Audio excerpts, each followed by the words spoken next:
Olá, tudo bem com vocês? Sejam todos bem-vindos a mais uma aula de Geografia. Sou a professora Andresa Xavier, professora do componente de Geografia, e vamos verificar o número da nossa aula, o nosso objeto de conhecimento e também o detalhamento. No objeto, nós temos ideias e concepções sobre a formação territorial do Brasil. E o detalhamento da nossa aula, nós temos aspectos físicos da Amazônia e do Amazonas, onde vamos verificar o clima, vegetação e bioma amazônico. Então vamos aí a mais uma aula de geografia.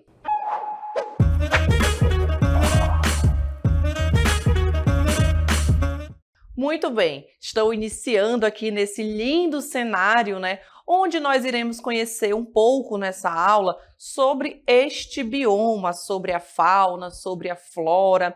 E na base desta árvore, uma árvore aí com muitos e muitos anos já de existência, de vida, a gente inicia para a gente conhecer um pouco mais desse bioma. Será se esse bioma ele abrange apenas o território brasileiro? Ou ele também está localizado aí em outros países, ou além aí dos territórios do nosso estado, abrangendo aí além da região norte também, iremos verificar nessa aula. Então vamos iniciar falando um pouco sobre os aspectos físicos, lembrando que os aspectos físicos nós temos aí o clima, observando a hidrografia, relevo, vegetação, entre outras características. Mas vamos iniciar falando sobre o clima, tá bom? Onde nós temos aí clima equatorial, que é uma característica dessa região, certo? E aí, observando as características do clima, nós vamos ter aí mudanças no tempo, de altas temperaturas, de alta umidade durante o ano inteiro, gente. Então, a gente vai ter e verificar essa alternância das temperaturas e também da umidade. A temperatura, olha, nós temos aí uma média. A média, gente, significa dizer a diferença, entre a temperatura mais elevada e a temperatura mais baixa da nossa região. Não significa dizer que apenas temos 24 e 28 graus. Não, a gente tem essa oscilação. Inclusive, temperaturas durante um período do ano mais elevadas, além de 28 graus, e também durante um período temperaturas abaixo de 20 graus, que é quando a gente tem ali a friagem aqui na nossa região, onde as temperaturas elas tendem a cair devido à entrada da massa de ar, que é a massa polar, que a gente também vai verificar.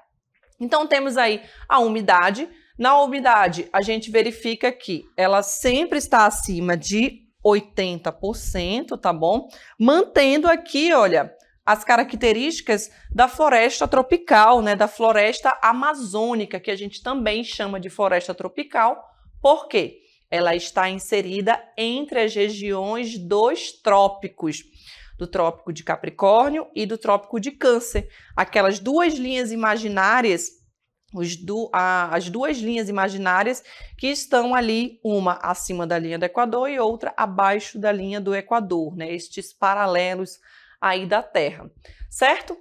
E aí nós temos a precipitação, que nada mais é que a quantidade de chuvas.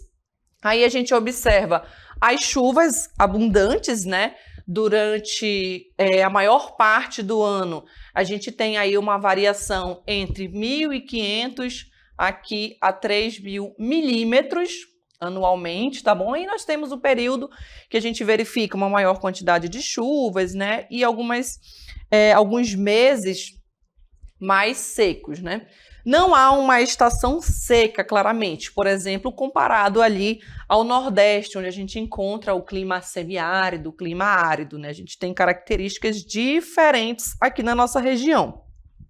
Mas a gente vai encontrar um período de menor chuva, Então, essa precipitação aqui, ela vai diminuir, tá bom? A precipitação são as chuvas, certo? Então, entre os meses de junho, setembro, onde a gente vai observar os períodos mais secos, inclusive o período em que os rios ali, eles estão secando, Então, tudo está interligado.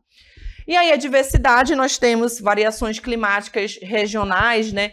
Microclimas também aqui na floresta, devido à umidade, devido à presença da vegetação. Então a gente vai encontrar um pouco dessa alternância do clima equatorial aí na nossa região, tá bom? Aí a pluviosidade na região amazônica, a gente vai verificar esse período de forte atividade convectiva, né, no período de outubro a março, essa quantidade de chuvas, esse período de menor pluviosidade de abril, setembro, oscilando aí em algumas regiões, em algumas áreas, certo? Isso aí é apenas um panorama geral com relação à pluviosidade, com relação à quantidade de chuvas. E agora nós vamos comparar dois climogramas. A gente tem aí um climograma de Manaus, tá bom? Aqui da cidade de Manaus, e um de São Paulo, apenas para a gente verificar a temperatura, verificar aí a quantidade de chuvas que a gente observa. Cada uma dessas barrinhas, ela mostra para a gente aí a quantidade de chuvas, né? Então aí o número 1 significa mês de janeiro, aqui o 2 são os meses, olha. 2, fevereiro, março, aqui, olha, o mês 4, que é o mês de abril, até chegar aqui em dezembro, apenas para a gente interpretar aí esse climograma, tá bom? Aí eu tenho várias informações, né? Aqui, por exemplo, olha, eu tenho as temperaturas em graus Celsius, aqui eu tenho a temperatura em Fahrenheit, e aí eu também observo quanto que choveu durante esse período, né? Quantos milímetros choveu em cada uma das áreas. E aí a gente observa diversas informações. Então, o mês que mais choveu, observem aí o climograma. Então, a gente tem aí os meses com mais chuvas, olha, eu observo aqui e aqui, olha, que a minha barrinha ela tá maior, né, essa coluna. Então, nos meses de 3 e 4, março e abril, né, eu consigo observar aí uma maior quantidade de chuva. E no período aqui que choveu menos, olha, aqui nesses meses, inclusive no mês 8, né, durante esse período, que foi o mês mais seco, onde nós tivemos aí uma menor quantidade de chuvas, eu observo aí as maiores temperaturas, olha, que cada uma dessas bolinhas indicando a temperatura, tá bom? E aí, consequentemente, a gente consegue compreender como que cada ano, se você for comparar um climograma desse, eu peguei o climograma de 2020, 2023 e vou fazer uma análise do que aconteceu nesse período. O rio ele encheu mais, ele encheu muito, foi ali um período muito seco, então a partir do climograma eu consigo obter aí todas essas informações. Bora comparar agora com o de São Paulo? Aí no de São Paulo, olha, eu observo, ele já é diferente, né? Aqui, olha, no mês de janeiro, no mês 1, eu já tenho aí uma maior quantidade de chuvas, né? Aí eu vou observando a precipitação, a temperatura em cada uma dessas regiões, né? Já é um pouco diferente, né, do que a gente observa na nossa região. E isso vai ser relacionado, gente, com vários fatores ligados ao clima. Por quê? O clima ele não é apenas ali a questão da chuva, se choveu ou se não choveu, né? Eu tenho aí a questão da umidade. Em São Paulo, o ar ele já vai ser mais seco, ele vai ser diferente aqui da nossa região. Aqui a gente já tem um ar mais úmido. Então, tudo isso vai diferenciar as características climáticas de cada uma das regiões. E São Paulo também já está em uma outra área, né? Em uma outra localização, certo? E vamos verificar as massas de ar que atuam na nossa região. Nós temos aí, olha, 3 massas, né? E a localização de cada uma delas. E quando elas vão atuar durante o verão e aqui, olha, durante o inverno. Então, nós temos aí a massa de ar equatorial aqui, a Atlântica, a sigla é dessa forma mesmo também, tá, gente? A gente coloca assim para a gente identificar se ela é equatorial, se ela é polar, e aí a gente vai identificando cada uma delas. E aí, durante o verão, eu tenho a massa equatorial atlântica, então a gente verifica ela aí no mapinha, a gente consegue observar, ela está bem aqui, olha, onde eu estou passando aqui a minha bolinha, e a massa de ar equatorial continental, tá bom? Aqui temos a atlântica e aqui a gente tem a continental, certo?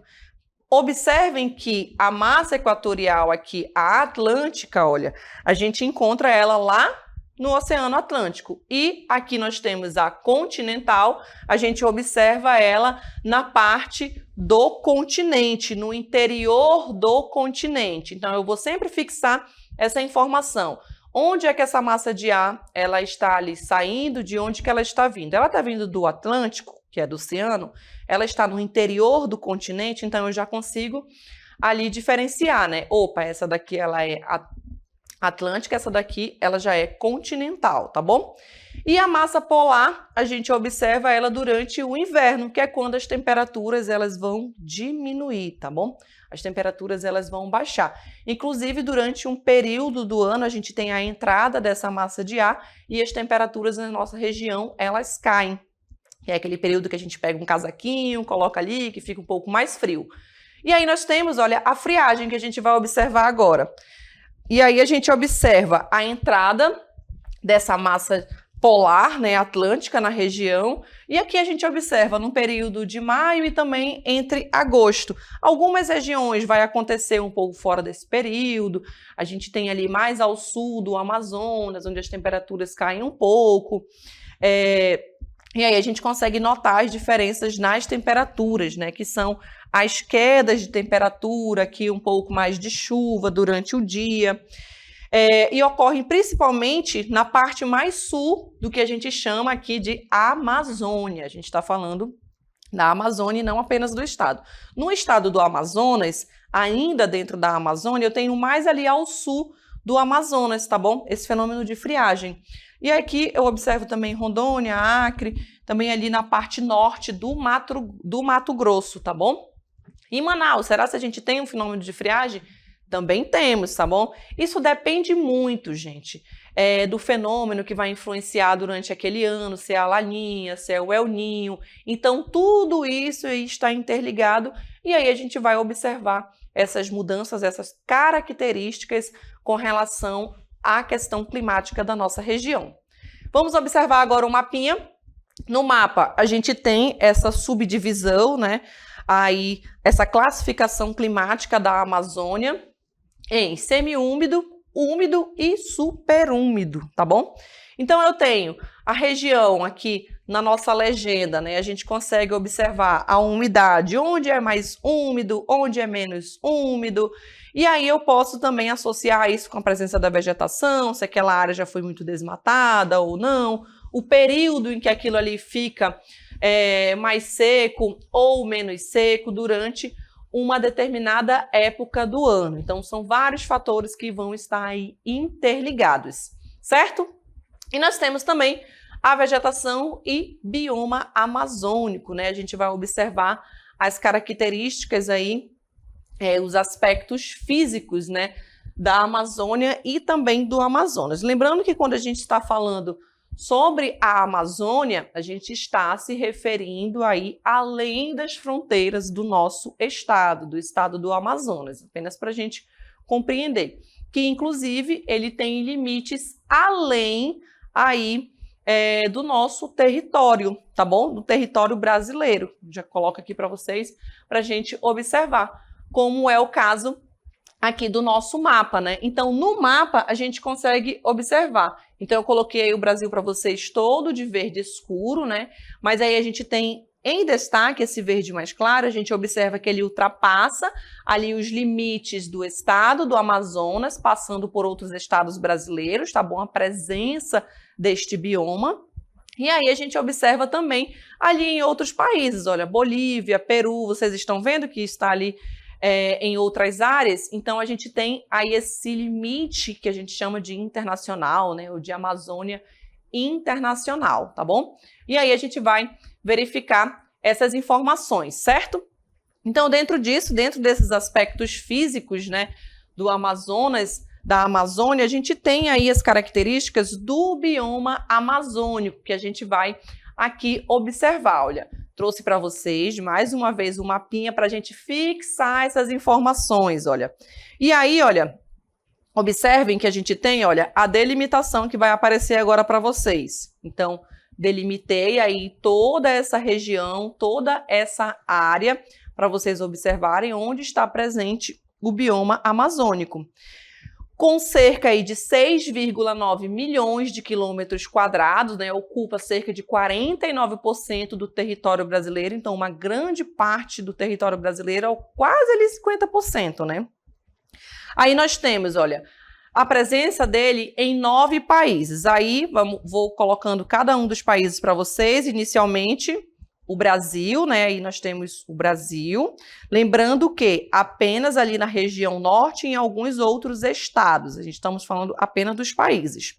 Aí nós temos também a Bolívia, que ficou aí em rosa para vocês, o Peru, o Equador, que apesar de não fazer fronteira com o território brasileiro, mas a gente tem ali uma parte deste bioma, tá bom?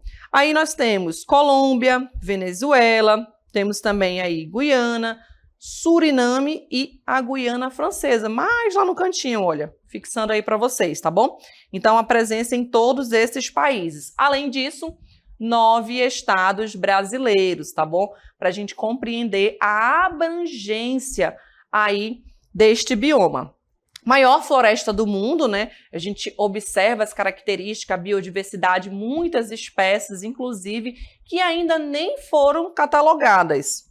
Aí nós temos a maior biodiversidade do mundo e também mais de 25 milhões de pessoas que vivem aí na região. Lembrando que estamos nos referindo aí a população tanto presente em território brasileiro e também a população que está presente além ali dos limites do nosso país, certo?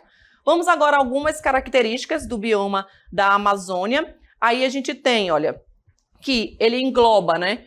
Este bioma engloba uma diversidade aí de ecossistemas, né? Como eu falei para vocês, inclusive espécies que ainda não foram catalogadas, que não são conhecidas.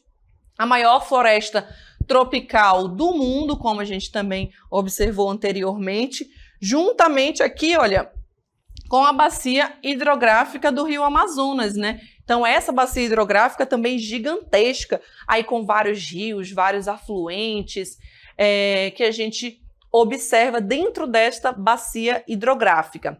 Temos mais algumas características da floresta amazônica para a gente conhecer, considerada aí a maior floresta tropical do planeta, né? A gente estava ali observando apenas no nosso território, e aí a gente tem a maior floresta tropical do mundo, estende-se por uma área superior aí a 5 milhões de quilômetros quadrados, né?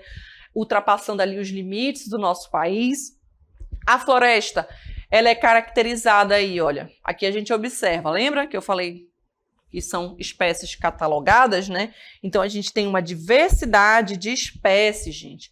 E essas espécies, tanto da fauna quanto da flora, que são aqui as espécies da fauna, né? Os animais, aqui na flora dos vegetais, tornando-se aqui extremamente diversa, extremamente rica em sua biodiversidade, gente. Então, a gente tem aí uma gama de espécies presentes na floresta amazônica. Vamos falar agora um pouco sobre a fauna. Aí a gente tem as características, a gente já coloca aqui que ela é bastante diversificada, né? Estudos sugerem aí, olha, a presença, olha só, gente, 30 milhões de espécies aqui presentes na fauna, olha, 30 milhões de espécies animais. Embora a sua totalidade ainda não seja completamente, olha, compreendida. Por quê? A gente tem muitas espécies que ainda não são conhecidas. Espécies que estão aí sendo estudadas, né? As pessoas que são responsáveis, os biólogos, por exemplo, que entram mata dentro, pesquisando novas espécies, descobrindo, estudando, aí para a gente compreender mais sobre a fauna deste gigante bioma. E entre os animais, aí a gente vai colocar alguns para vocês, né, presentes na nossa fauna. A gente tem aves, roedores, répteis, insetos, anfíbios, araras, tucanos, diversas espécies, né? O peixe-boi, olha, que é bastante falado, né? Bastante conhecido aqui na nossa região, as onças, jacarés, entre outras espécies, né? Nós temos ali mais de 30 milhões de espécies. Agora, algumas imagens para vocês observarem. Aí, olha, eu trouxe para vocês a onça está ali descansando, o peixe-boi, o boto, né? O boto também representa muito a nossa região, né? Inclusive, a nossa região, a gente tem ali uma atividade turística, né? Que é o mergulho com os botos, que é feito aqui na nossa região, né? Inclusive, eu não tive coragem. O meu sonho era nadar com os botos, mas quando eu cheguei e vi ali o tamanho do boto, eu acabei desistindo, gente, porque eu não tive coragem ali de entrar na água e nadar com os botos. Eu preferi ficar ali distante, olhando, né? Acabou que me deu medo na hora, né? O macaco de cheiro também, olha, de cabeça preta, são algumas das espécies aí que eu trouxe para vocês. Aí nós temos mais características, né? Floresta amazônica, a gente observa um pouco agora da flora, né? Uma floresta tropical, como a gente ali já observou. Essa vegetação, ela é uma vegetação densa e heterogênea, tá bom? A gente tem ali árvores de grande porte, né? A copa das árvores, que elas são bem ali, bastante fechadas. É considerada uma vegetação hidrófila, tá bom? Porque ela precisa absorver aqui muita água, tá bom? Uma mata densa, né? Bastante fechada, como eu coloquei. Essas copas dessas árvores, elas ficam ali bastante próximas uma das outras. Inclusive, se você olhar uma imagem aérea, né? Vista ali de cima, você pensa ali que é apenas uma única árvore, né? Parece ali que tem uma única árvore com uma copa gigante, mas são várias árvores ali com as suas copas que ficam bem próximas umas das outras, tá bom? E aí temos também árvores de grande porte, que são árvores muito altas, né? A gente tem aí mais ou menos entre 60 a 65 metros de altura, estão sempre verdes, né? Com a troca constante aí das folhas, então, independentemente do período em que você observar, é diferente daquele bioma, daquela vegetação, onde a gente tem ali a presença do outono, né? Dessa estação de ano bem definida, que são aquelas regiões mais afastadas da linha do Equador, mais ao norte, mais ao sul, onde as folhas elas vão ali ser trocadas, elas ficam secas, tem a mudança ali de todas as estações. E latifoliada, que significa o quê? Que são árvores de folhas largas e grandes. Como é que a gente chama uma floresta que possui árvores de folhas largas e grandes? Chamamos de floresta latifoliada. O que é uma floresta latifoliada? São florestas, são árvores aí de folhas largas e folhas grandes, tá bom? E aí nós temos também um nível, uma divisão, né, ou níveis da floresta amazônica que a gente vai observar, que são mata de igapó, mata de várzea e terra firme. Vamos iniciar observando a mata de igapó, tá bom? Ela ocupa aí as áreas, olha, que estão aqui mais próximas aos rios. Outra característica, ela permanece constantemente alagada, tá bom? Independentemente ali do período, se o rio está mais cheio, se ele está mais seco, que é o período da vazante. Aí a gente encontra, nesse nível da floresta, né, nessa divisão da floresta amazônica, a gente tem árvores com menos, aqui de 20 metros de altura e plantas que estão adaptadas onde? Na água, são plantas aquáticas, porque elas estão aqui, olha, constantemente alagada, tá bom? Então a gente já sabe aí que nós encontramos a mata de igapó nesses níveis da floresta amazônica, certo? Vamos agora ao próximo nível. Aí a gente tem as características da mata de várzea, ocupa áreas mais elevadas, que a gente já observou ali, aquela que estava mais próxima do rio, né, que vai ficar permanentemente alagado. A mata de várzea já está um pouco mais distante do rio, tá bom? Ela é inundada somente, olha aqui, ó, somente no período da cheia dos rios, tá bom? durante o período em que o rio está secando, o período da vazante, ela não vai estar ali inundada. Vai aparentar que ela está na terra firme, mas ela não está. Você precisa analisar a imagem, se está perto do rio, se não está, e aí a gente verifica se ela é de várzea, se ela é de terra firme.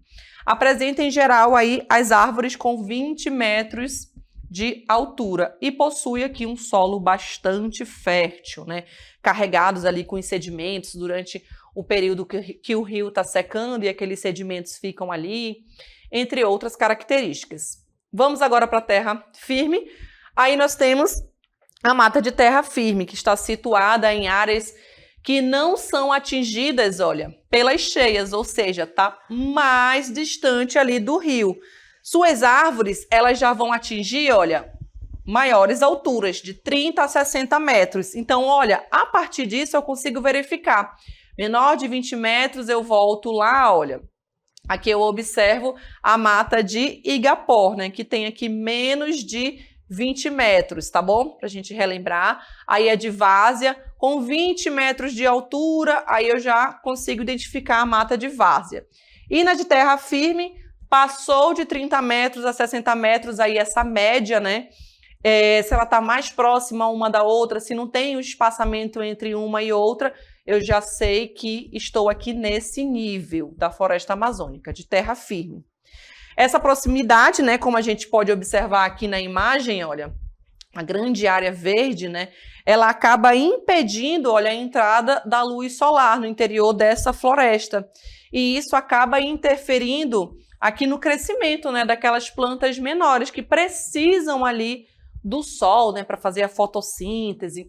E aí elas acabam não atingindo, né, esse maior porte, tá bom? E as que possuem esse maior porte que vão ali crescendo ao longo de vários anos. Vamos falar agora, já que estamos falando da floresta amazônica, sobre o desmatamento. Aí nós temos o desmatamento da Amazônia, né, um grande problema ambiental, não apenas para a nossa região, mas como para o mundo inteiro, gente.